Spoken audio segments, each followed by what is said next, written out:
I remember I was in Richmond and I was talking to these students. I told them how I wish you can have an idea of what you have here. Because when I visit their school, everything is on point, meals are provided, teachers are available, teachers are so loving. So I told them, you don't have any reason to miss school.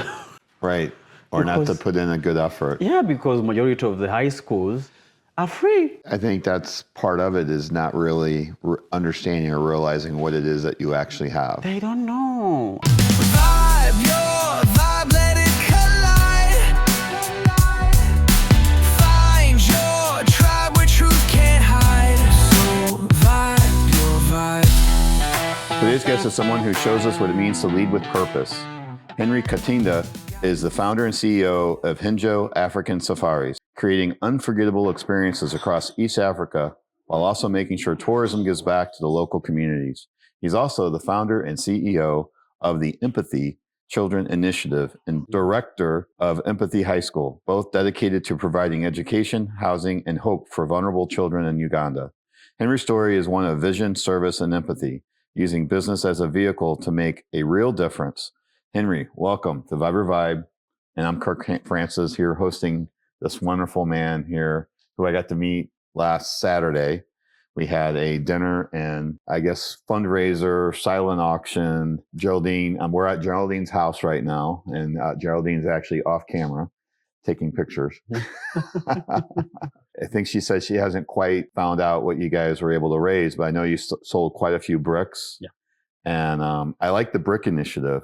I don't know how well that's working. You might kind of have to make some more sidewalks. For people that don't know about the Hinjo Safaris and Empathy School, can you give them a little primer on the school and your safaris? My name is Henry Katinda. It's a pleasure being on Vibe for Vibe with Kirk Francis. It's kind of a dream come true because when I first saw his episode, I was like, okay, I could love to be part of this. And I told Geraldine that, you know what, I could love to be part of that. Henjo African Safari is a travel company that operates in Uganda, Kenya, Tanzania, and Rwanda. And I take people for vacations and African travel. And then Empathy is a nonprofit that works in Eastern Uganda that mainly focuses on vulnerable children in areas of education, health, and all the necessities of any other child. So she initially met you just to do the tour. Yeah. And it ended up, it was just you and a driver. Yeah. I forgot the driver's name. Safi. Yeah. And Geraldine. And you guys traveled around. And so being just the three of you, I guess I'm sure you guys had lots of conversations. And part of those conversations ended up being the school. Yeah, so initially I didn't know her side of the story and why she wanted to travel to Africa before meeting her. I used to see her on Facebook, just like any other person, because we had a mutual friend called Rick. We exchanged pleasantries, and that's when she tells me she would like to travel to Africa. So it took some time, and I'm like, hello, Geraldine, do you still have it in mind to travel to Africa? She's like, yeah. So this is like a couple of years before the actual tour that she did? 1 year before. Oh, 1 year. So you guys are chatting. Yeah. And then we trying were to figure chatting, out. Yeah. But initially, the whole conversation was about The safari. Safari. Right. Yeah. So like, I also do charity work, of which she was following for some time because we have a mutual friend. That mutual friend traveled to Africa in 2022, towards the end of 2022. Then we started working with him in areas of school supplies to children because that's what his nonprofit does. So he traveled to Africa. He had also never been to Africa before. So we introduced him to Africa and traveled around. So we started working with him. So Geraldine was following through his Facebook page. And then that's how we became friends with her. So initially, the itinerary that I had made for her was typically for the safari. And then he was like, I think I could also love to visit and see what you do. I'm like, yeah, I do charity work as well. And I can include that in the itinerary. Actually, initially, she was supposed to be there for 12 days. Then she adds more 2 days to be 14 days. So the last 3 days was to be at the nonprofit side for her to see what we do, the kind of children that we help, and why we do it. So she travels to Africa. She had little knowledge about Africa and everything, so she goes all through the visa She process. went by herself. Yeah, by herself. As a travel agent, I've dealt with many solo travelers. It's very hard for ladies to travel by themselves because they have a lot of concerns about the side of the world where I come from. So someone may just go on the internet, they read about Africa, but like, oh no, I'm not coming, please. So she comes, we receive her at the airport, and I believe she had a very, very, very good trip. So within that trip, we visit the nonprofit where I operate from, even up to now, because we haven't yet made our big offices right now because we are still operating on a small scale. But of course, the offices will be at the school that we are constructing. I operate from my parents' home. They gave me 2 rooms at the side. That's where I operate. So that's where my mom lives. That's where my dad lives. So children come over there any day, anytime. We drive her to Eastern Uganda. Where I was born is a very remote area. I don't know how I can describe it in the American perspective, but perhaps the word remote means something else here. But there it is remote, real remote. Dirt roads, no power. In many homes, you may find like only 5 homes with power. Actually, my village received power 5 years ago.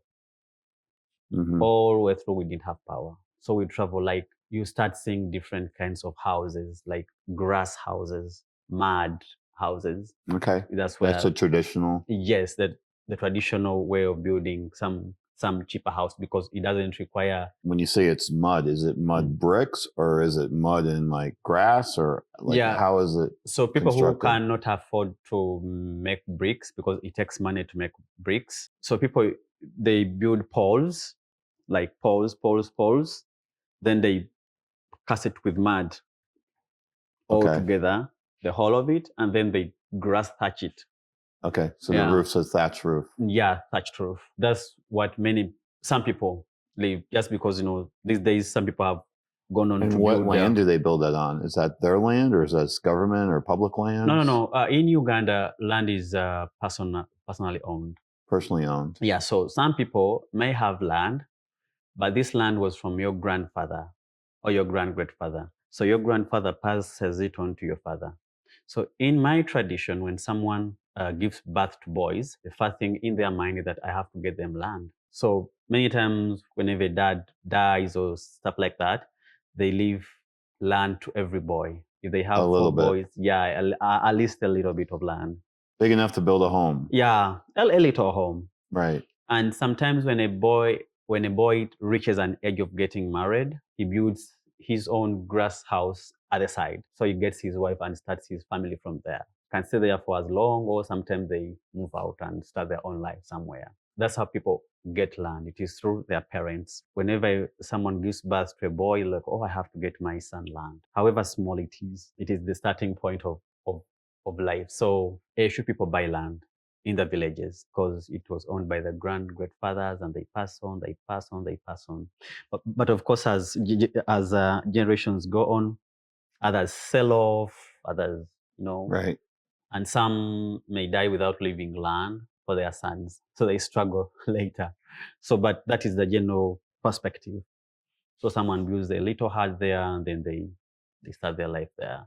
Usually no bed. It's usually sometimes they can sleep on a mat and stuff like that. That's how many start life. And usually it's just a single room structure. There's not multiple rooms. No. It is a single room structure many times until maybe they get some little cash on them. That's when they'll build a little bigger house, maybe with bricks and iron sheets, but still not to the standard of what you can call a good house. So that is the kind of so Geraldine comes, I take her around the village where I come from. I show her where many of the children that we care about, where they live, how they sleep, and everything like that. And she got to see firsthand about what I used to tell her. I believe Africa made her see another side of the world that perhaps she had not seen where before. And I think she got a different perspective about life. Of course. I think that's the important thing about traveling the world is being able to see how other people live. Yeah. The shocking thing for me, I guess, was my wife's from Honduras. Yeah. It's probably the second poorest country, and I think Africa beats out the western side. Of course. But IT and Honduras, IT is number one, and Honduras is probably number two. So it's not a very well-to-do country. And I just never forget, you see little kids just running around. Yeah. Big smiles on their face. Yeah. And a stick in their hand. Yeah. Same there. And perhaps Honduras may be even richer than Uganda. By modern type standards of United States type living, they don't have much.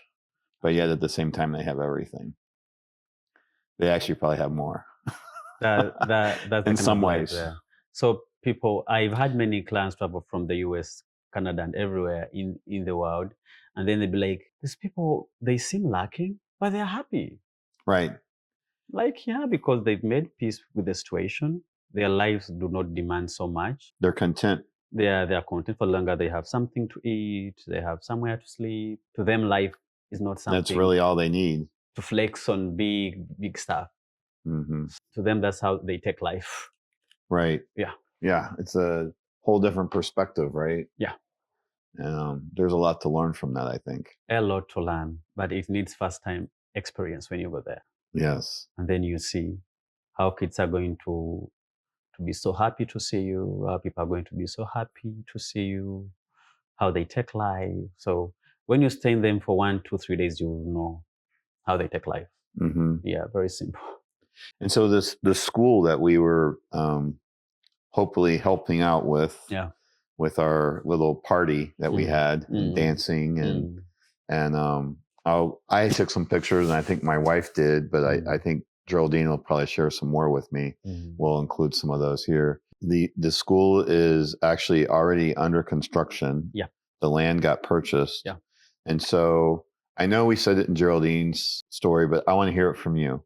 Yeah. Tell me about how this whole thing started and where you were at. When I was in high school, I started getting clothes from my fellow students because I knew the need back home. So there was no high school in your town to go to high school. Yeah, by then they are high schools in my district. In your district? Yes. But not in your where you lived. No, not where I live. So it's not so easy to go to high school. It's not so easy. So my dad That's the point I'm trying to make. Yes. So my dad had to take me to a neighboring district that is more a little modernized than where I was born. That's where I went for school throughout from. So he had to sacrifice. Yeah, he had to sacrifice to get you there. Yeah. But it was important for him that you would get educated. Yeah, it was very important. Okay, I'm sorry to interrupt, but I think that's. But we kind of take it for granted here. Yeah. Yeah, I mean, there's a high school and it's right here, and there's a bus that'll come get you, or you're close enough you can walk. That's like and there's schools here that you can have to pay tuition for, but I think I'm pretty safe in saying, people watching this can correct me, but I'm think I'm safe in saying most people that live in the United States, if you want to go to high school, there's really nothing stopping you from going to high school. Nothing stopping you. Right. I see schools everywhere here. Right. Was there tuition involved? Yeah. So not only did you have to pay tuition, you had to go boarding tuition. You had to go board because it wasn't close enough. Yeah, it wasn't close enough. Okay, I'm sorry. Yeah, it's fine. But I think you're saying this, and I think it got missed. Like, you're talking about how I was going to high school. Yeah. And the little bit that I do know, you were having to go to a different district. Yeah. You had to pay tuition. You had to pay room and board. Yes. To be able to attend that high school. Yeah, to be able to attend that. And that's not what many parents do. In the district where I come from. So I go to the neighboring district called Ginger. Okay. A little modernized. Like Ginger? Jinja. That is ginger. Yeah. But it doesn't mean ginger like the spice. No, it is Ginger. Ginger. So, it is either the second or third biggest town in Uganda. Oh, wow. Yeah, okay. So that gives you a clear picture. So that's where I went to school. Throughout my whole from down up to high school. Then for college, I went to the best university in the country. But that came at a sacrifice. And I think it's only my dad from my village who could do that. other parents couldn't. Mm-hmm. They couldn't afford it. It was expensive, Right. but it was worth it. It was worth it. So when I was in high school, I get this idea. I used to see kids in my home there really lacking. Like someone may show up, you can see him 3 or 4 times in the same shorts, Mm-hmm. same pants, likely torn, even torn at the back. Like, okay, I can do something. Whenever we were breaking up for the semester, I could ask my friends, if you have any clothes that you don't like, that I tired of, I can take them somewhere home. So I used to do that literally throughout high school. Okay. When I went to college, I still did it. I And most of graduated. these were Ugandans? Yeah, Ugandans, of course. Helping Ugandans? Yes. Okay, great. Yeah. After high school, I go to the capital city. It is like 100 miles away from my village. So in Uganda, there is a very big contrast between a city and a village. So a village in the Ugandan perspective means a remote place. Usually when someone says, I'm going to the village in Uganda, they mean like an area where you expect no power, no piped water, uh, no much development. Right. That is the perception of a village. I know in an American perspective, a village may mean a community, but in Uganda, it is a remote kind of a remote place with no much development. Mm-hmm.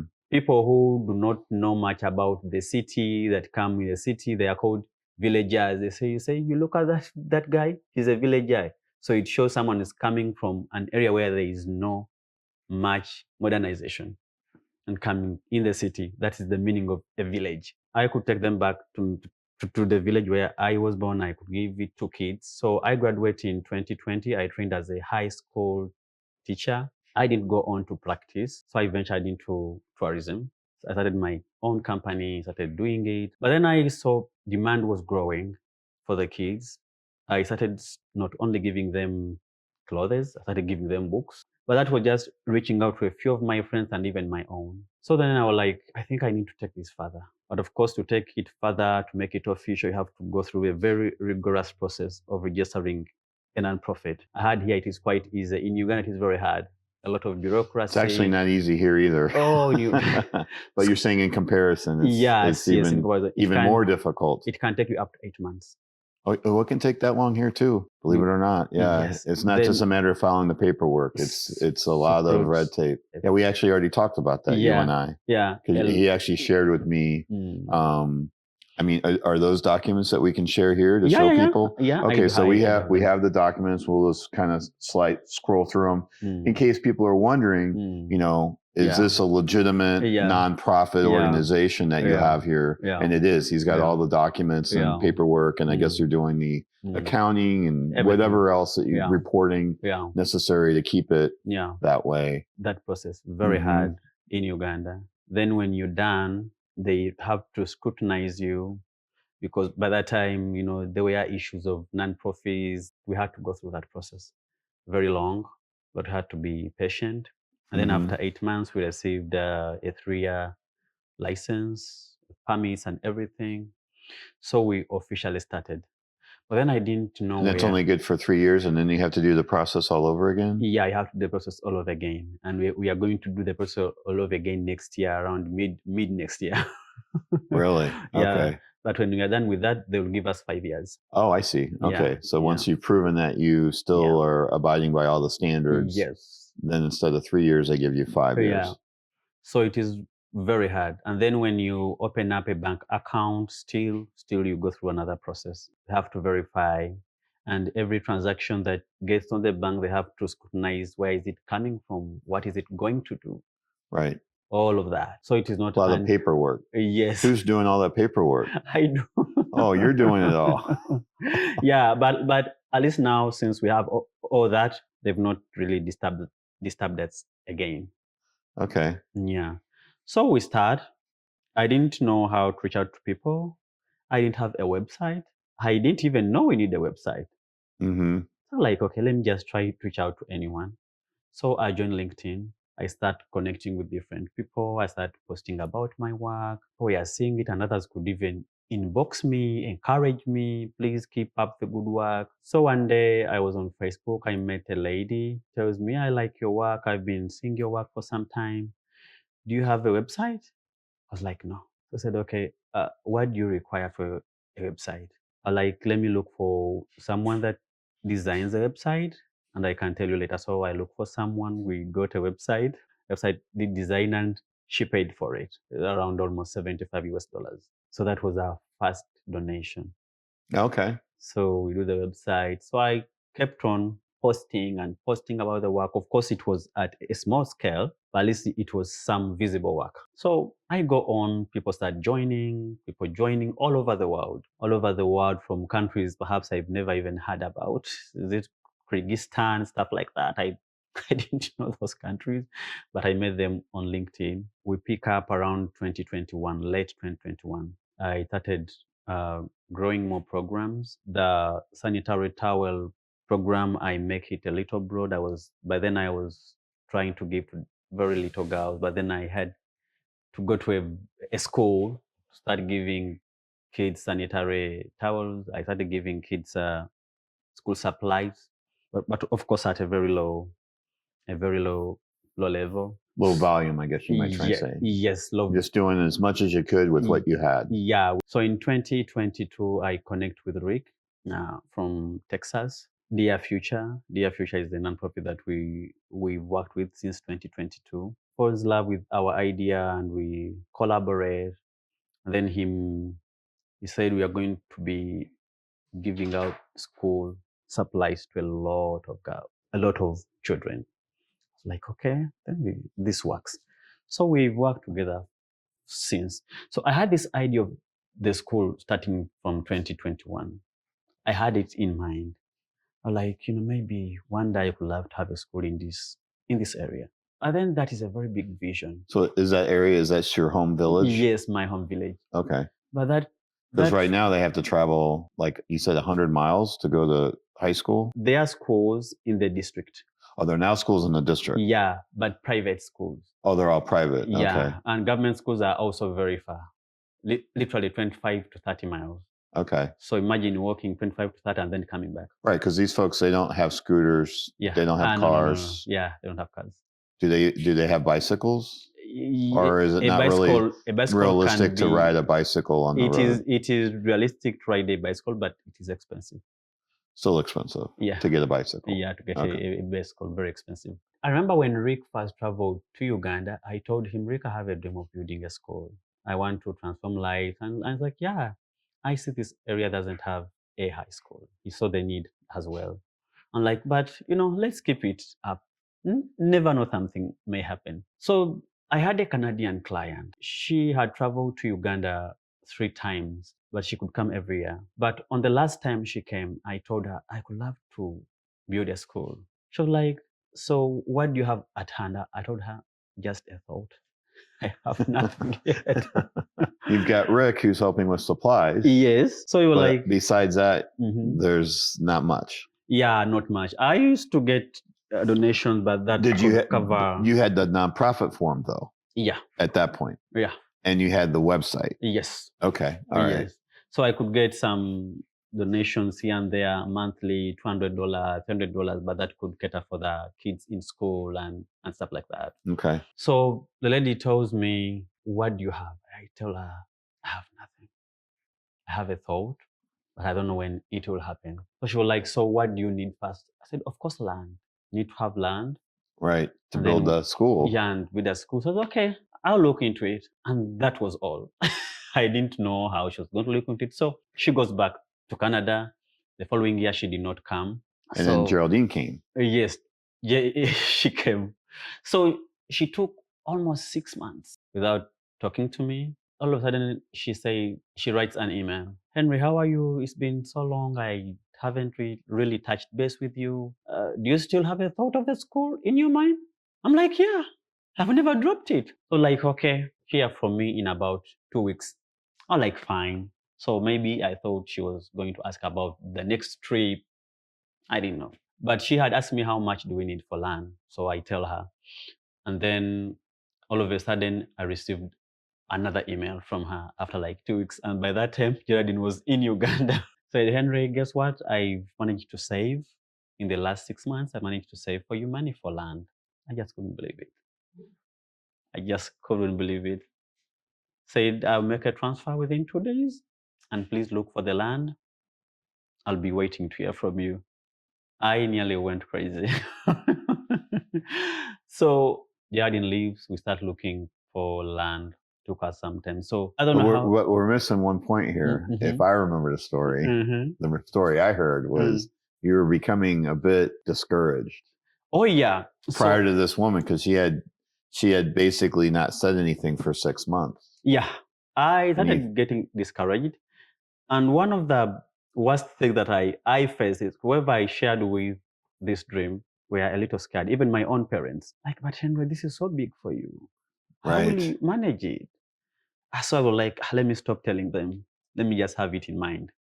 Right. That I'm going to do it. Some friends were like, Henry, people who build schools are very older people in their 40s and 50s. They've worked for long. I'm like, no, I'm going to do it. So I was a little discouraged. I didn't know another step to take. I was a little stuck. But then she later came through. And I even shared it with her, with the Geraldine, that I want to build a school. And she also had no idea where are you going to start from. But she was like, okay, maybe it will happen. Maybe it will happen. But then it happened. Yeah, we found almost 3 areas with land.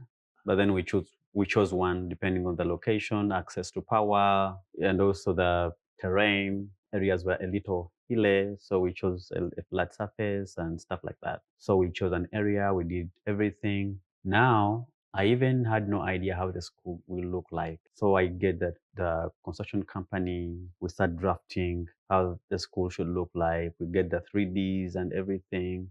Then I started getting a little scared because I saw it's quite big. So Rick, I reached out to Rick. I was like, Rick, I now have everything ready, but I don't have a fundraising platform. So their fundraising platform, you have to be in the US to open them. You have to be a US nonprofit. Stuff like GoFundMe and Zephy and all of that. They are extremely restrictive. US and Canada, others only US, Canada, and Europe that you can open them. So Rick says, no, I'm going to open that for you because when someone donates through a US nonprofit, they get some tax, is it receipts and stuff like that? Right. Yes. So Rick opens that platform. It had 0 on it. So I reached out to our another partner nonprofit called the Alliance for Unity of Justice. They are into more of conflict resolution and teaching about conflict resolution. So I reached out to them about the idea of the school, even way before they knew it, that I want to have a school. And they're like, Henry, we have no problem supporting you and reaching out to different people for as long as our idea of conflict resolution, teaching people about conflict resolution, can also be done in the school. But I was like, that is the idea I think all communities need. All communities need conflict resolution, and mainly in the area where I come from, yes, they are. I guess this when you say conflict resolution, this is like anybody, right? Yeah, anybody. Like me and my neighbor, me and a classmate, this country and that country. Yes, absolutely. I mean, it can be as broad as it is. So as different countries, or down to this: me and my classmate, me and my neighbor, me and my wife, our partner. Absolutely. This is their mission. Yes. So human to human, people can work through their differences without fighting. Yes. You see it, you resolve your conflicts, you have a conflict with your neighbor, you see it, You can disagree, but agree to disagree. Yes. Without having to resort to anger and fighting. Yeah. I think that's a good mission. A very good mission that I believe all schools should have conflict resolution. Yeah. Because you're dealing sometimes with. I'm not sure in the US that they actually teach anything like that. In Virginia, last time when I visited, that nonprofit teaches conflict resolution to staff. But that's through the nonprofit going in. Yes. They're not actually, there's no curriculum. It's not part of the curriculum. Yeah, it's not part of the curriculum. Like I remember this one comedian who's since passed, but he's from like the 50s. His name's Dr. Murray Banks. And he's like talking about school, and he's like, they don't even teach you how to get a good discount. Yeah. Which is same idea, right? The life skills. I mean, this goes back to this conflict resolution is a very important life skill to have throughout life. Yeah. I think that's probably more important than some of the other classes that they're teaching in the school. Yes, absolutely. So that nonprofit accepts to be part of the project. So you just have to make conflict resolution part of the school curriculum. Yes. So empathy school has to have conflict resolution. Yes. And as long as you do, they're going to help support you. Yeah, they're That's going to awesome. help support and reach out to different people. I was like, that's a good idea. And initially, they had also helped set up another school in Uganda. Oh, okay. So they already have experience with schools in Uganda. Yes. Okay. Yes. That's good. So they were like, we are open to the idea and we can offer the support that we can. So I was like, it's fine. I have no problem because that is a life skill that people need. So they got part of the project. So now I have 2 American nonprofits as part of the project. Okay. Their Future and the Alliance for Unity of Justice. So we move, I start to reach out to people to fundraise. So people start throwing in. You just need more dinners and parties. No, but that time I used to write to them. Oh, you'd write to them? Yeah, I used to write. But of course, people are hesitant to donate when they see nothing is happening.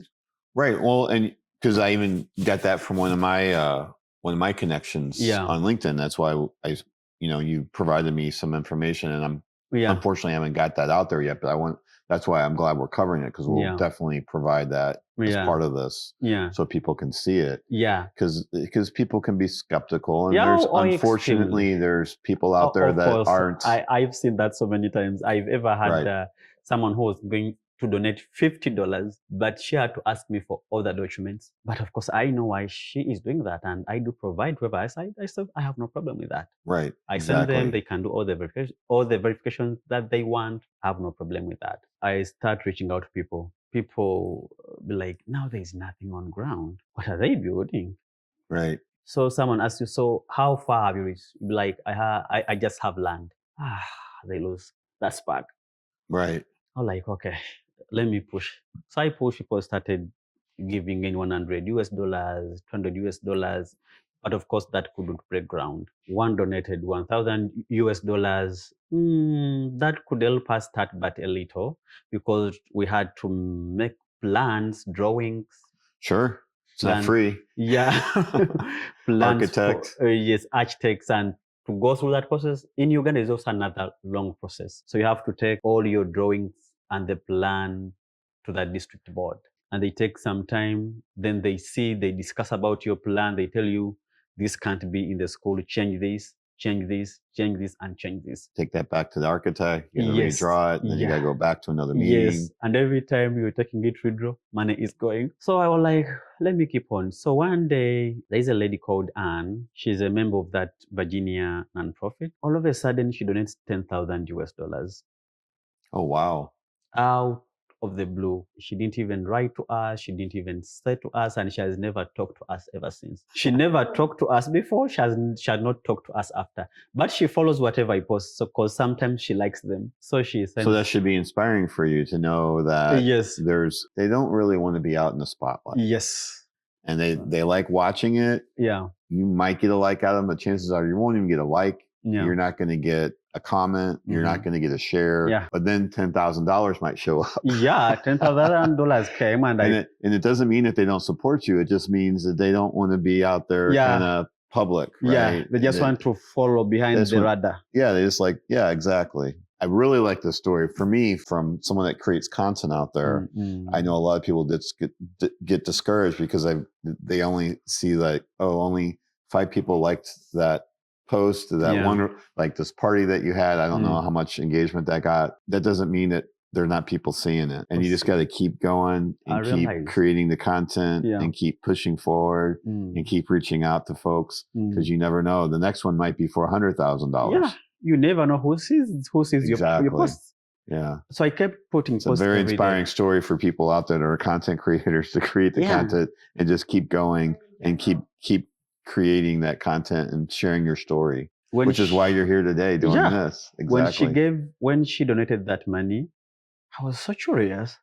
I was like, who's this lady? So I go on my Facebook, and she was my friend on Facebook. Then to see, I had never even sent her a hi or anything. She had never liked my post before, Mm. but she gave us the biggest sum then, 10,000. I was like, wait a minute. So I write to her to thank her. Guess what?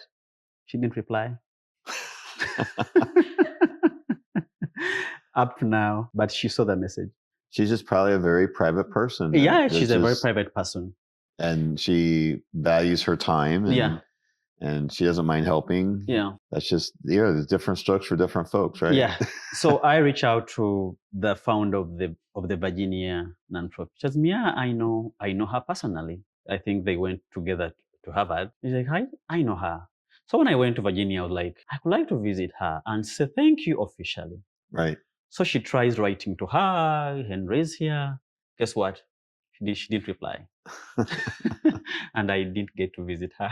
But she gave us the donation that helps us to break ground. So that helped you break the ground, get Yeah. all the plans approved. Yes. That's my understanding. You've built the first level, Yeah. and the plan is you're going to put a roof on that, Yeah, this ceiling slab. the ceiling slab, Yeah, the slab. Yeah. because that's going to be the floor Yeah. of the second level. Yes. I'm curious, how are you keeping it? Does it rain much there, or it doesn't matter, or is there a rainy season? I'm sorry, I'm not familiar with the geography. Yeah, it's okay. So in Uganda, actually, we have only two seasons. We have the rainy season and the sunny season. Okay. So it is only two rainy seasons in a year and two sunny seasons in a year. So there are months. This month it's raining. Next month it's going to shine. So we know all those months that May it is shining. So are you putting like a temporary roof over the ceiling slab? No, the whole ceiling slab. Right. The ceiling slab is going to actually act as a roof. As a roof, and then as also a floor to for the next level. So everything was designed and structured such Yes. that you'll be able to. Are you going to be able to use the school with the single floor completed? Yes, with the single That's the floor. floor is the open. So that's the opening next year. Yes. Is the first floor. Yeah, the first floor. Because initially I had wanted to build just one Single level classroom. But then the architect guided me and told me, Henry, many schools build single level buildings. But guess what? Within a few years, they want to break it because sometimes they are limited for land. And for them to have a storage structure, they have to break this one. And that's why should you make people's money to go to a loss? Right. So all the foundation and all the current walls everything goes. are built to support a second structure. Yes. Is it second or third? Is there room it's to go supposed 3? To be 2. Only 2. Okay. Two more up. Then the ground the ground then 1, 2. Those so it is 3. Yeah, 3. That's what I thought. That's why in my mind I thought it was 3. Yeah. So he tells me, Henry, we need to build a foundation that can support more 2 structures up. Mm-hmm. It doesn't matter when you will because you're limited on your on the land that goes out. Yeah. What if we fail to get more land to expand? How do you do that? So I bought his idea and I'm like, yeah, it's fine. So I told my partner nonprofits that we've had a change of plan and why we are doing it. And how many classrooms will be on this? 4 each. There's 4 classrooms. Yeah, 4 each. Then towards the end, there's washrooms and toilets in the building. And your office? My office is also another structure.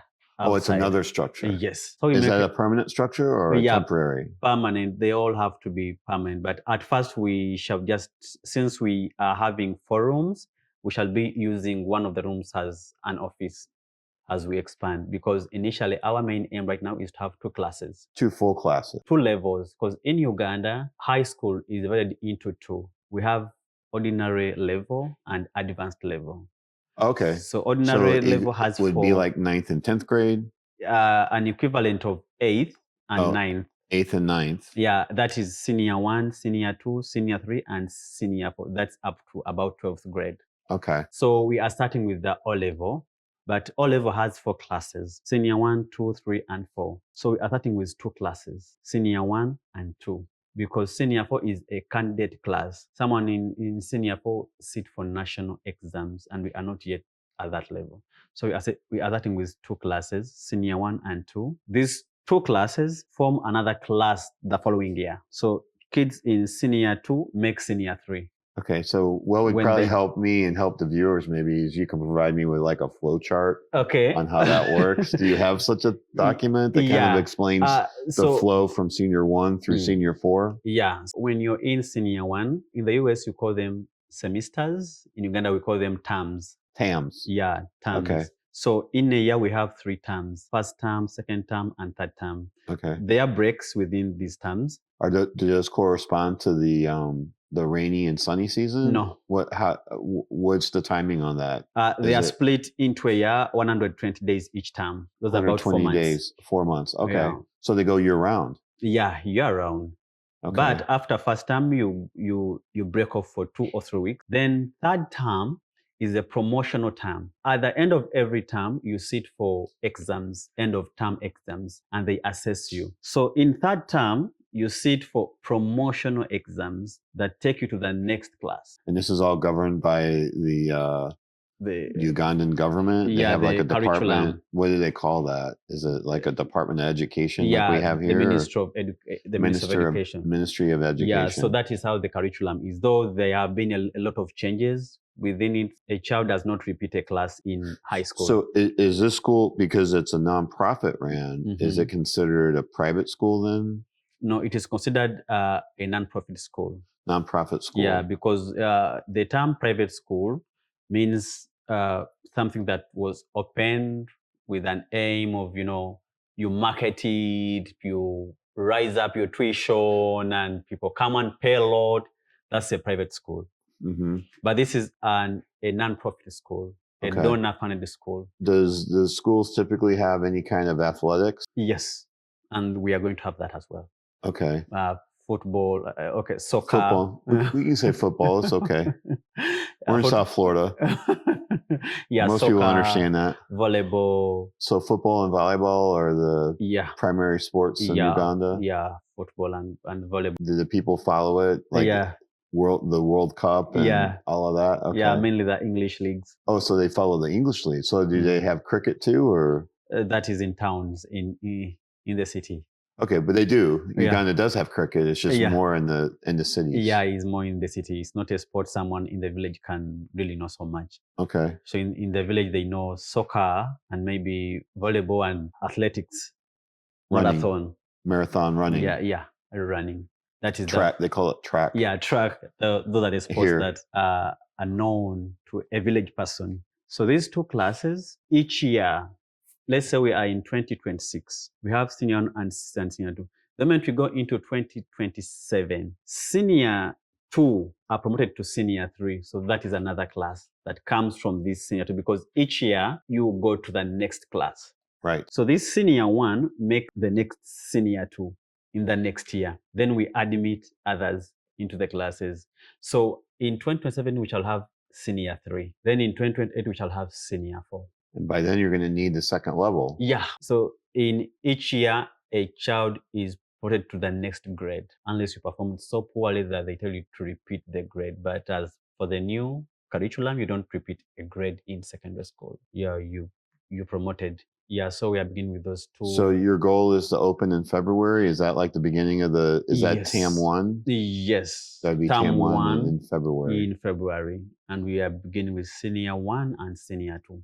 So that the 2 classes. And how is that going along? How close are you to having everything in place? Yeah, initially we had split this project into phases to fundraise for each phase. So since last year, we have been fundraising for the first phase. Phase 1. Yeah, and the first phase included completing the ground floor of the classroom block, completing the toilets and washrooms, completing the water source, and also maybe a fence and a gate for the school. And it has really been a tough journey. So we've so far fundraised almost a total of $46,000. Okay. And with that, we have been able to raise the classroom block up to the ceiling level. We've been able to complete the water source. Oh, that's a big one. Yeah. We've been able to complete the sewer tank and the foundation of the toilets and washrooms. Another big achievement. A very big achievement. The classroom, the water source, and the sewer tank. And the sewer tank. So that's where we are right now. What are we left with? We are left with that toilet structure. raising it up and everything That has to go goes into that. Yeah. in there. Then also a ceiling slab to finish the ground floor for the classroom block, and also a gate, a compound, just like any other school. Yeah. A Uh, fence. And does it get really dusty? Do you put gravel down to try to for the drive? Are you going to have like a drive, or do you put pavement or concrete, or what typically would you do for like the grounds? Yeah. Do you grow grass? Again, I'm not familiar. I apologize. I'm not familiar. Usually, what many schools do, because when you say that you want to put pavers, it is very expensive.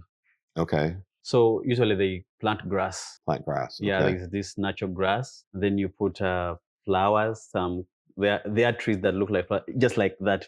The process here. So you put that in the compound. Then you give the a larger compound for kids to be able to move around. So it is mainly grass. But schools that have made it all, they put pavers. They put pavers. Yeah, others put stones, and then they build We just bought bricks. Are the bricks for the pavers, or is the bricks for the building? The bricks are for the building. For the building. Yeah. That you're going to have made. Yes. With people's names on them. Yes. Is that part of your website or your donation page where people can buy a brick and put like a name of somebody on there? Actually, I didn't know about that idea until they introduced me to that idea recently of the brick. It was. I've seen it several times in the U.S. where people, you can, especially for schools. Yes. You can buy a brick, and it can. From my understanding, a lot of times it's more for like the paving. They'll use them as pavers. Yes. And they'll have them engraved, and then your name's there that you help support the school. So we need a website to buy bricks. Yeah, I didn't know that idea. So maybe. So our friend Malu, our friend Gisela came up with that idea with her son. Oh, wow. So she told her that, we are putting bricks, and someone can buy a brick, then they can have their name engraved on it. I didn't know how it works, so I saw it is a very good idea that I'll put on the website. Someone buys a brick, it can have their name. I was like, okay, quite a good idea. I think it's inspiring also for your students. Yeah, inspiring to see all these different names of people that are supporting them, that are behind them, that want them to succeed. Yeah. It's not just Henry. Yeah. So I got that idea, and I'm going to put it on the website. I like the idea that it's great that you're there on the ground and they know that you're behind them. Yeah. I think it's another thing if they saw 1,000 different names on bricks going, wow, there's 1,000 people here that also want to support. Yeah. And I like that. I personally like the idea that you're there involved with this. And I'm guessing, is it a Ugandan construction company helping you build it? So that's really awesome too, that you have Ugandans helping Ugandans. Yeah, it is a Ugandan construction company called Karen. She's doing a very amazing job. They really guide where we need a lot of guidance. They explain to us. How far are they having to come to help you with when they do the building? They come from the district called Jinja, where I went to school from. Oh, okay. Yeah, that's where they come like 30 miles away. So it's not too far. Yeah, it's about 50 miles away. Oh, 50 miles away. Yeah. So your next phase is the structure for the washrooms? Yeah, the washrooms and toilets. The floor/ceiling. And then a gate. When you grow the grass, do you grow it from seed or sod? No. So like you see the grass down there, we just get a piece of it. Then we transplant. Like little pieces. Little pieces. Then you plant, then you water it for about 2 weeks or a month, then it starts to catch up. And it's a natural grass that's used to the seasonal changes. Yes, and it can take the tons of water, but then it can take the no water for months. Does it turn brown when it doesn't have water? Yeah, they turn a little brown. They'll turn brown. But when it rains, they come very green fast. Again, right again. Yeah, turns green. They turn green right away. You could have a brick and you could have a pavers, and then your school could have pavers too. We love pavers so much because pavers, they are water resistant. And it cuts down on the dust. Yeah, and they can accommodate a lot, and they stay for long. But the budget for pavers are expensive. Like how much is one paver? Like when we initially think of making them on our own, so for the whole school, we may spend almost $4,000. $4,000. Yes. And how many pavers is that? Oh, that is a lot of pavers. 1,000 or 10,000? So we buy our own stone dust, cement, the machine, a manual one, and then the labor.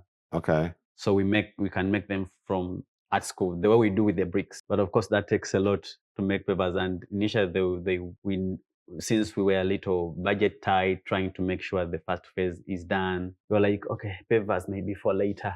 Mhm. But if they come early, still we are okay with it because it also helps us to shape. So you have the equipment to make the bricks. Yeah, we have the equipment to make the bricks. And that same equipment, a lot of it could be dual purpose to make pavers Actually, too. the same material used to make those concrete bricks. Right. The same material used to make But pavers. you might use a different form. Yeah, we just use a different. The form would be a little bit different. Yes, a little bit different, but it's the same type of Same material. process Yeah, and same process. raw Yeah. materials that go Yes. into it. Yeah, to make Interesting. the pavers. So you say make them yourself, like you and your friends are down there making bricks, or no, the construction company. the construction company makes them. Does all that, and they do Okay. it with a lot of precision. Make sure they are, because when you say that you're buying bricks, it's expensive. Do you know what the cost of one brick is? One brick costs around 2,500 Uganda shilling. That's almost 0.9 $. Like $1?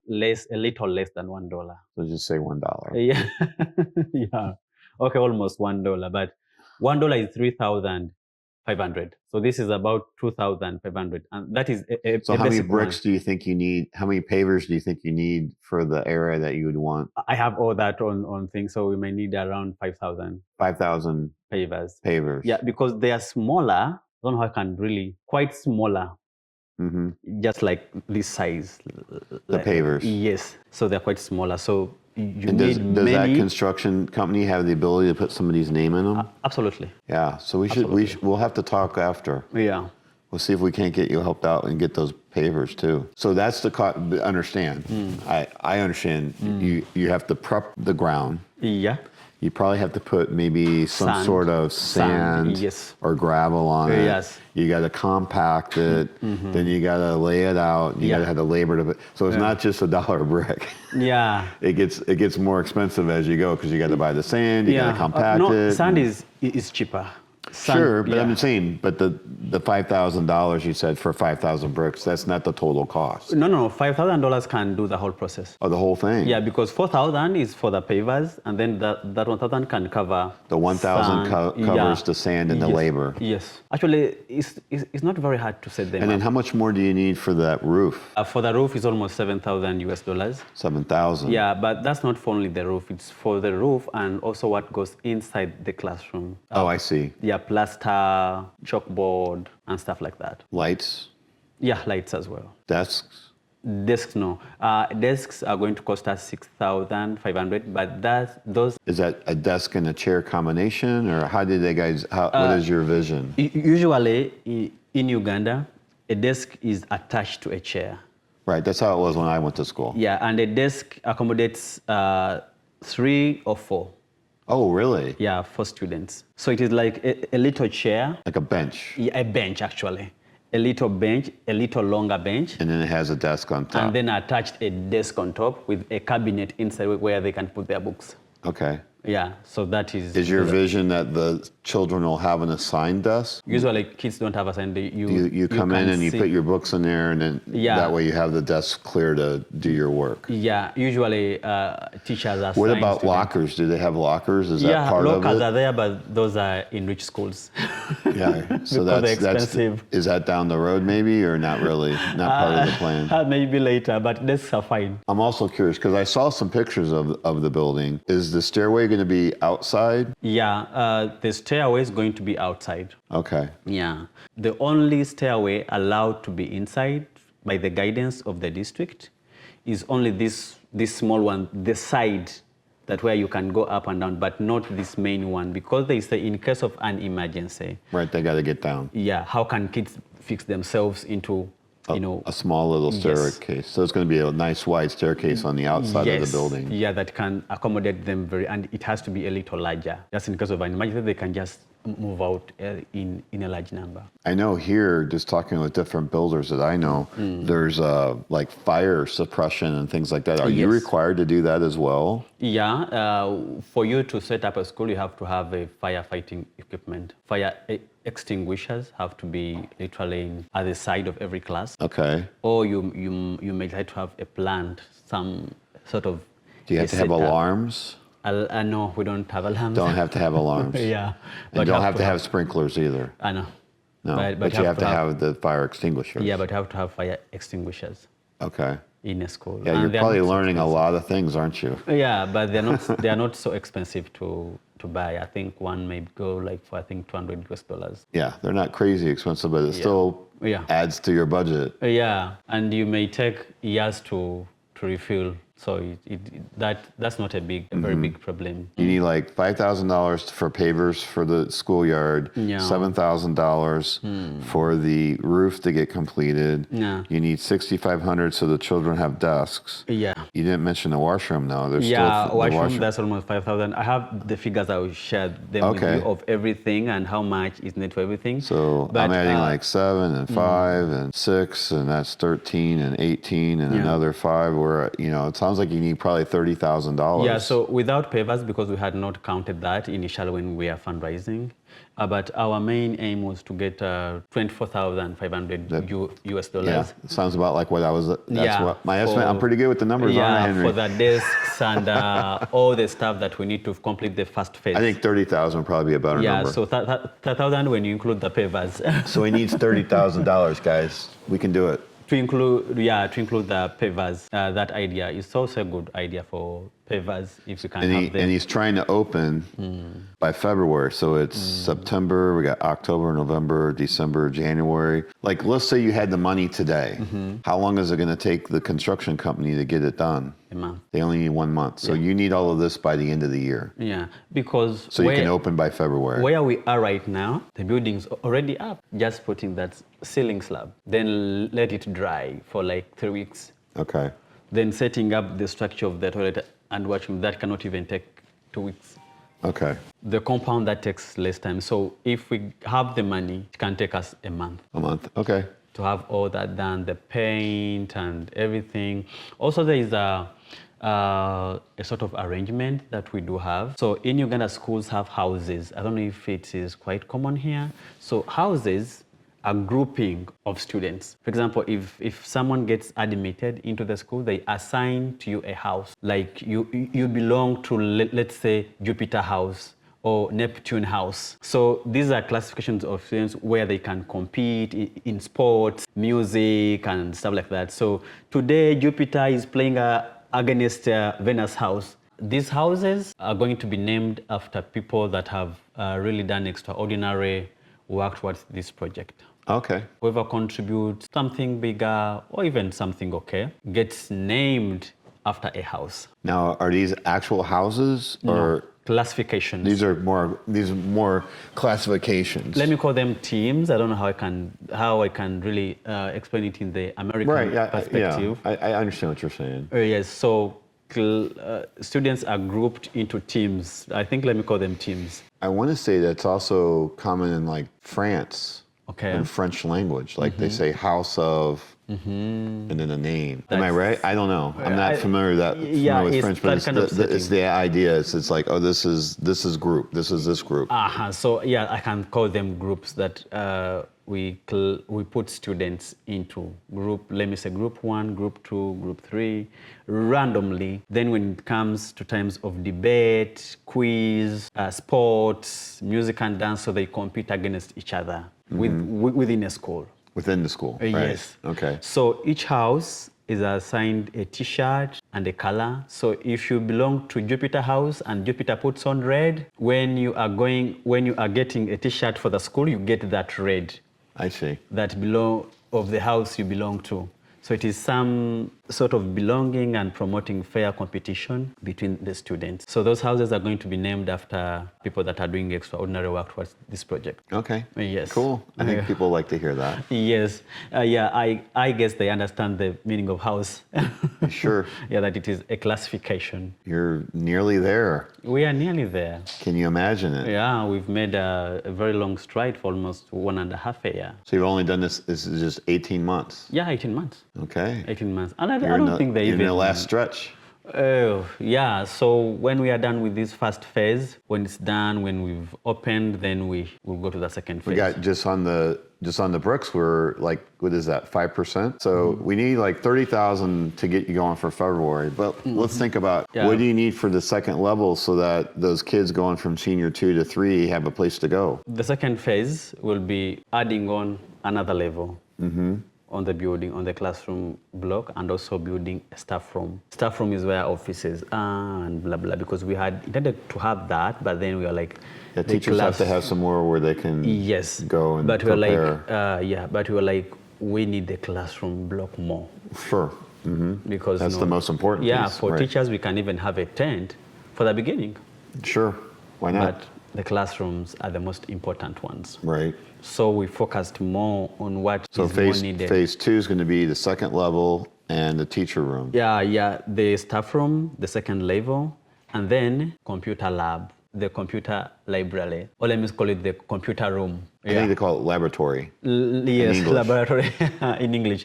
So in a high school in Uganda, you have to have a science lab. Science lab where these people that do physics and biology, that's where they do Chemistry. their practicals. And then a library where they can read, it has Like books and stuff. And then a computer laboratory where we develop IT skills, or computer studies are going to be compulsory. And not only to the school, but also to the community. Kids from everywhere who wants to study IT are going to be welcome. There's going to be a program called Empathy Creative, where kids from school and those from any other community can study IT skills for free within the school. What's that budget look like? It's almost 45,000 US dollars. Okay, so 70,000 So the whole project is 175,000 US dollars. for level phase 3. Yeah, and for finished everything. So for phase everything. 3 has a clinic. Oh, wow. Is that a community, not just for students, but for the It community? is going to be for the community. Okay. A clinic, a sports ground. You have land for the sports ground? We are thinking of expansion. You have to buy that land. Yeah, we have to buy that land. Okay. And land an acre in Uganda can cost about 6,000 to 7,000 US dollars, but it depends on the area. Sometimes it can go to up to 10,000, even 20,000. Is there land that's adjacent that's available? Yeah, there is room for expansion. Okay. Yeah, so we have 2 neighbors at the side, and each with about 6,000 or 5,000 US dollars they can allow to shift. So you picked a good location. Yeah, it's a good location. There is room for expansion. So all in 170. Yeah, 175,000. Also a church. Church? Yeah, that wasn't, this isn't part of the project. Oh, it's not part of the project. Yeah, it isn't what we had planned, but then the committee was like, but we also need a church. How are we? The village doesn't have a church structure right now? Yes. So I was like, okay, if the school starts to operate, we will be allowing you to have one room where you can pray from, maybe. And then I guess it's important so folks understand what rural actually really means in terms of Uganda and where your village is at. Yeah. How far do you have to go to get medical attention? Oh my God, that is far. Very far, sorry. Like 50 miles? It really depends on where you are, but sometimes even 50 miles is less. So like minimum 50 Yeah, miles. the minimum to get, you travel for 40 miles. And how do people get there that need medical attention? Bicycle, bike, even others walk, yes. So they would walk 50 miles Yeah, they walk. They get bike. or they get a bicycle. Yes, they'll get these motorcycles. We call them border. On the back, you have to ride on the back. Yeah. You So there's sit a on guy the back. that drives it Yes. and you ride on the back. Yes, then you pay him per journey. Okay. Going, it is a fee, and coming back, it is a different fee. And that's the only way to go see a doctor. Yeah, and mainly they are government hospitals. Private hospitals are freaking expensive. There's nobody coming to your town. In the village, you have to get a bike, travel for almost 30 or 40 miles to access at least somehow a better hospital. So what do people do when they have emergencies? Emergencies, they do them, and some die of the emergencies if they're not well rushed to the hospital. So I'm curious, because you're talking about building a school. So I gotta keep an eye on the time here. Is there any plans for like maybe some basic first aid training for the community? I don't know. Maybe I'm planning it. Not that you need something more to do. No. It might be helpful though. Like I the don't whole know. Is that part structure- of the clinic? The idea of the clinic? Yeah, the idea of the clinic, actually it's going to be a community hospital, Okay. not just a clinic. But I think I just say clinic because to get the American perspective of what it is. But it will be a community hospital, and what we are planning for that hospital is to have real doctors in it for treatment, either free treatment or cheap treatment. Okay. Ugandan doctors? Yeah, you can doctors. And also some volunteers can come from anywhere. At least they'll have a place to operate from. We are going to follow all That's the the goal. rules. Yeah, all the rules that a hospital should have. They Wow, need- that's a big yes. task. And that's part of the $170,000 budget is to have a. And how big is this hospital going to be? The hospital, it will be a minimal, but It's going to be small. yeah, quite smaller, but at least it can add something on Right. the community. At least someone doesn't have to die walking miles away. Right. At least they can come there and at least their life can be saved. So that's what I think a hospital, Yeah. community hospital. And yeah. think of all these children going through the school. Maybe one of those becomes a doctor. Yes. Phase 2 will have a computer laboratory, another building up, and a staff room. Then phase 3 should have a science lab, a library. So does the 170, does that take into account the 40,000 you've already raised? Yes. So it's you need 130 or you still need 170 and the total budget was 210? The whole total cost of the project, plus what we've already raised, Okay. is 175,000. Okay. Yes. So you need minus that. Yes, we need minus that. You're right. It's about 130. So like if you could sell 1,500 bricks, that would get you 15,000 bricks. That would get you there. Absolutely. So 175. Is there room for 15,000 bricks? That is so much. But of course, as we expand. For whatever reason, these brick idea, people liked it. People like it because they, I don't know, they get to put their name on it. So what's the floor in this building going to be? So usually it is bare cement. If your budget is quite bigger, you go for tiles or terrazzo. Do you call them terrazzo? Terrazzo. Yeah. Is it terrazzo? Terrazzo. So for us, we are going for terrazzo because it takes long. Is that in the wear budget off. or that's? It is in the budget. It is in the budget. Yeah. The terrazzo. Yeah. Terrazzo, it can even take you 5 years. It can hardly wear off. And So- terrazzo is like is it like crushed stone with cement? Or Yes, absolutely. that's what it is. Yeah, those small, shiny. So for those of you that have been to the Miami airport, you've been in the Miami Yeah. airport, you Yeah. walk through it. Absolutely. That's terrazzo. That's terrazzo. Yes, terrazzo. Yes. Then in Uganda, we use traditional chalkboards. With black- real chalk. Yeah, Black with real chalk. slate with. Yeah, but then for us, we want to have a chalkboard and then a projector screen because we want to make things more practical. And how are you going to have internet at your school, like through maybe Starlink? I don't know. So Starlink may start to operate in Uganda, I think later this year or early next year. Okay. Yeah, right now it doesn't operate there. So we get internet through the phone service providers, like your SIM card, like the Verizon or AT&T. Right. So we have the equivalent of that in Uganda, and they do provide data. So they have a tower in your village? Yeah, they are They do. towers. Internet is Fairly accessible. yeah, it's fairly accessible. Not so fast like here, but at least yes, you can. Starlink access would it. be fast when that Yeah, comes on. if you get Starlink, if You think Starlink you can get? gets You think a you license, can get that? You think you could get that? Would Starlink provide it for educational purposes?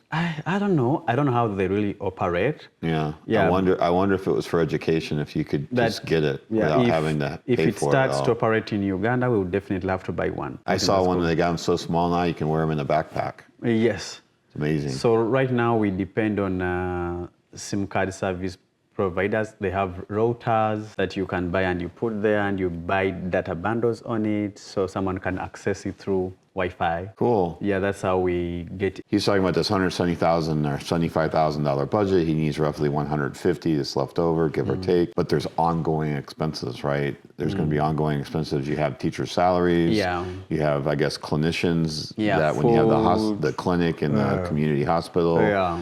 Oh, food. So you're going to Yeah. have to feed these children. Yes. They have to eat. Yeah. And then you're talked about like the sanitary and just different personal hygiene items that Yeah. you're hoping to also provide to the children among all of the rest of the education that you're doing for them. And Yeah. and then you start talking about athletics. So you need soccer balls and you Yeah. need shoes and you need an athletic field. FedEx, yeah. FedEx and DHL work in Uganda. Whoever wants to donate soccer Oh, so you have that covered. uniforms, yeah, we can really get that. Teachers are going to be recruited in a normal way, just any other recruitment process, applications, and then you go through everything, and then you tell them why we are doing this school and how it is going to impact the community, and so food is cheaper. Me and Rick, we had thought that if guardians or parents can pay an average of $28 for food for the whole term. For the entire year or entire semester? Entire semester. Entire semester for 28 US. Yeah, $28, and that is doable. What's the average income of someone in your village? So the average income depends on what they're doing, but mainly many do agriculture. Agriculture. Yeah, but of course the term agriculture, when I tell it to an American, it may seem broad. Back there, agriculture is where, let's say you have half an acre at your backyard. So you grow corn, mainly they grow corn and cane. And sugar cane, when you say cane, sugar cane? Yes, and sugar cane. So the main crop that they grow is corn. So when they grow corn, that corn takes almost 120 days to dry. So they sell it dried. They sell it per kilo. Okay. So when someone sells, that's when they have some money on them, and that's when they can plan. So usually it fluctuates. Today is high, today is low. So an average income, I can say for someone in the village, I can say it's an average of $400 a year. A year? Yeah. And they're able to manage on that? Yeah, they're able to manage that. They have families. A father can make enough to buy his son some land. Yeah, he makes that might take him 10 years, 20 years. But yes. Sometimes they even pay land in installments. Mm-hmm. But because culturally, as a father, you get a son, you have to get them land. But many fail still. Many fail. Can they use their little bit of land and they grow, when you're saying, so they're growing their own crop? Yeah, they grow their own food many times. And then they sell it, and that's how they make a living. Yes, and that's how. Then others do fishing. Okay. Yeah, since that area is surrounded by a lake, Lake Victoria, the biggest lake in Africa. What kind of fish do they catch? Tilapia. Tilapia. Yeah. They catch it by netting them or? Netting. Okay. Yeah, netting, then hooks, many methods of fishing. So fishermen go in, they get fish, they sell to the market. That's when they get some little money to sustain themselves. Then others do manual work. For example, cutting cane for those cane industries. So the cane farmers might hire somebody to come in and cut the cane. Yeah, and you're paid literally $3 a day by cutting cane. Okay. So they cut cane, others do plowing for people, but of course the income is very small. Yeah, but at least within that, if someone is really passionate about education, and which many of them are, that is something that gives me a lot of power to do it, because many are passionate, like, I want my kid to go through school. I didn't go through school, but my kid has to go through school. There will be a number of guardians or parents that can do that. But however, there are others that cannot afford at all. And that is also a class that we have to take care of within the school. And that is where donor-funded ideas come in, reaching out to different people. We're like, this year we have this and this, the amount of salaries to pay teachers, this and this for food, and this for expenses like power. That is the only expense that we shall have power. But water, we don't have to struggle. Can you use solar, or is that? Yeah, solar, yes. We can have solar, but we are close to hydro. In Uganda, we use hydroelectricity. Oh, that's fairly inexpensive, I'm thinking. Yeah, it depends on the usage, but not so expensive. Yeah. Okay. Yeah, not so expensive. Like, let's say in a whole term for 120 days in a school, you may use about $60. Oh, that's pretty good. Yeah. If you guys haven't noticed, I'm in short sleeves, and Henry's in a sweater. So I'm going to guess they don't have air conditioning in schools. No. They're just going to have probably a fan? Actually, not even a fan. Not even a fan. Actually, when you go to Uganda, you only find ACs in hotels. So what's the hottest it gets there if you're in the shade? Florida is twice hotter than Uganda. Oh, really? Yeah. Okay. So we are more humid. Actually, this is the coldest I can get many times. That's why I'm putting on a sweater. It is cold for me. So schools don't have ACs. It will be extremely hard for you to find AC. So it's not like getting 40 degrees centigrade in a school? That is so much. No, it's not getting that. Yeah. Okay. It's like 25 to 30, maybe? 18. 18 degrees Celsius. Oh, really? That's how far we go. 19. Oh, wow. Celsius, So it does because- stay. So it's got a nice climate. Yeah, it's the best weather. You don't need air conditioning. You really no. don't need heat. Heat, no. I've never seen heat in any house in Uganda. Interesting. I've never seen it. Wow. So it's got a very, very nice climate. Yeah, we have a very good climate. You will only see ACs in hotels and also these expensive hotels. In offices. That is all. That was it. Okay. All You right. won't see it in someone's home. Maybe those rich people, but they. It's not really needed. Yeah, the only thing you may find in a home is this fan, stand-up fan, and they will only use it in different times of the year. Just to move the air around a little Yeah, let's say in May, it shines so much in May and July. bit. Okay. So they may just need to use it in those months, but still it doesn't shine the way it does in Florida. Yeah, this is so insane for me. This is pretty high. It is also to add on something. On this project, we are working with Dear Future. Dear Future is a Texas-based nonprofit, and Dear Future receives the donations. It does accountability. The donation went to where, what did it do? Did it do the exact work? For every donor, you receive updates about the project every month. Okay. Whether we didn't do anything, we still updated that this month we didn't have the funds and we didn't add on anything. You are entitled to receive the accountability of every penny and how it was spent. It was spent on what. We do that with Dear Future. It does the oversight. It receives donations. It wires to Uganda. So everything, both Dear Future and the Alliance for Unity of Justice. Great. Yeah. That's always good. Well, Henry, I don't want you to be late, so I just want to say thank you very much. Welcome. I really appreciate you taking the time out of your day to meet. It was nice meeting you in person. Pleasure. And attending the party that Geraldine put on, and it's nice to see the results that we had.